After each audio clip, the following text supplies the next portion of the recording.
자, 그리고 최근에 또 관심 지역으로 떠오르는 이 선거 지역이죠. 5파전으로 이번 보궐선거 지역에서 가장 앞을 예측할 수가 없다, 한계 속이다라는 평가를 받는 곳입니다. 바로 평택을 이야기인데요. 김용남 조국 후보의 단일화 여부 가장 큰 변수로 여겨지고 있습니다. 현실성이 과연 있느냐 얘기가 계속 나오고 있긴 한데요. 하지만 과거 두 사람이 이 서로에게 했던 말을 보면 제가 조금 전에 말씀드린 것처럼 이게 현실적으로 가능하냐 이런 말을 할 수밖에 없어 보입니다. 문재인 정부의 법무부 장관으로 임명이 된다면 서해 맹산의 정신으로 공정한 법질서 확립, 검찰개혁, 법무부 혁신 등의 소명을 완수하겠습니다. 이렇게 뚜렷한 혐의를 받고 있는 사람이 다른 곳도 아니고 법무부 장관 후보자로 지명되는 나라에 살고 있다는 것이 대한민국의 국민의 한 사람으로서 심한 모멸감을 느낍니다. 자, 여론조사 결과를 살펴보겠습니다. 평택을 후보들의 여론조사입니다. 김용남 후보 제일 나중에 이 출마 선언을 했죠. 그런데 여론조사 28.8%로 나왔습니다. 그리고 국민의힘 유이동 후보가 22.5%, 조국 후보가 22.2%로 나왔습니다. 다른 여론조사 결과도요, 살펴보겠습니다. 다른 여론조사 결과도 역시 김용남 후보 30.8%, 조국 후보가 23%, 여기서는 유이동 후보와 또 순서가 바뀌네요. 19.8%로 조사가 됐습니다. 자, 여기서 중요한 점은 이겁니다.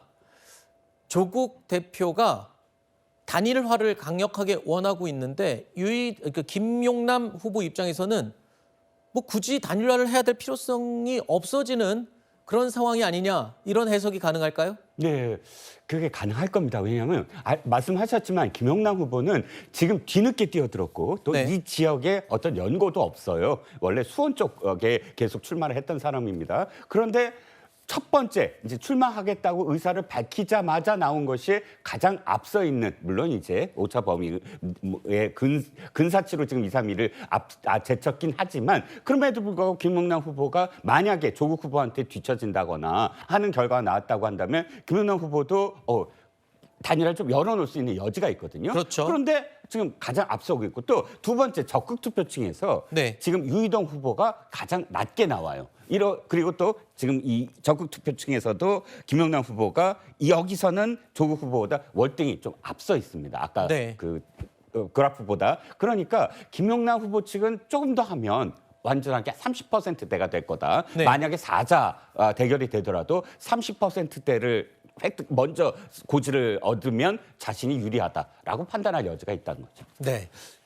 조국 대표 입장에서는 민주당의 귀책 사유가 있는 지역구에는 후보되지 말아야 된다라고까지 주장을 했었는데 막상 김용남 후보, 본인의 저격수를 했던 김용남 후보가 딱 나왔는데 여론조사 결과가 굉장히 심상치 네. 않거든요. 맞습니다. 말씀 주신 대로 구도상 이게 단일화를 할 수 있는 어떤 전제 조건이 무르익었다고 보기는 상당히 어려운 그렇죠. 국면으로 흘러가는 부분이 있고요. 뭐 조국 대표가 계속 민주당 귀책이라고 말씀하시지만 민주당 당원 당규에 귀책인 지역에서 후보를 내지 않는다라는 건 과거에 있었지만 지금 있지도 않습니다. 네. 그러니까 그 명분을 갖고 본인의 출마를 정당하기에는 상당히 명분이 좀 떨어진다는 점을 아울러 말씀드리고, 민주당은 그렇습니다. 기본적으로 저희는 승리할 수 있는 후보를 낸 거고 어허. 단일화를 염두에 두고 어떤 정치공학적인 접근으로 먼저 이 지역의 후보를 낙점하는 건 지역 유권자분들께 예의도 아닌 부분이 어허. 있습니다. 저희는 이 부분과 관련해서는 승리할 수 있도록 저희 머릿속에 지금 이 순간의 단일화는 좀 없다라는 점을 거듭 말씀드립니다. 그러면 지금 조국 후보가 내밀 수 있는 카드는 점점 적어지는 거네요? 민주당과 연동지어서 사고하기보단 본인의 경쟁력으로 아하. 지역에서 승부를 걸어야 독자적으로 되는 것이 본인 능력으로 알아서 해야 하는 상황이다? 맞지 않나라고 개인적으로는 생각합니다. 알겠습니다. 네.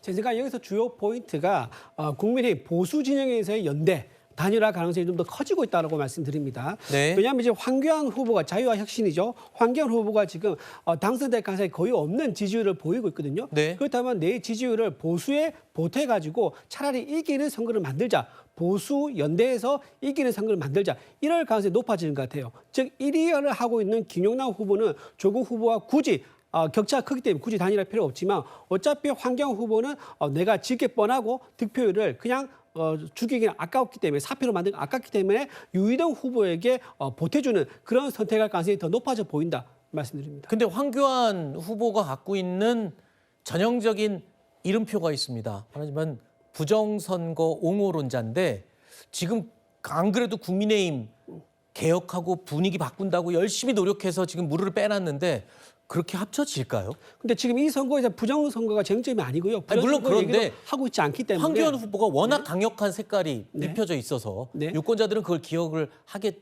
않습니까? 그런데 그렇다고 해서 지금 유이동 후보를 지지하고 있는 그 층이 황교안 후보와 단일화 될 때도 빠진다? 저는 그렇게 보기 어려울 것 같아요. 왜냐하면 알겠습니다. 후보가 정해졌기 때문에 결속하게 될 것이다 봅니다. 알겠습니다.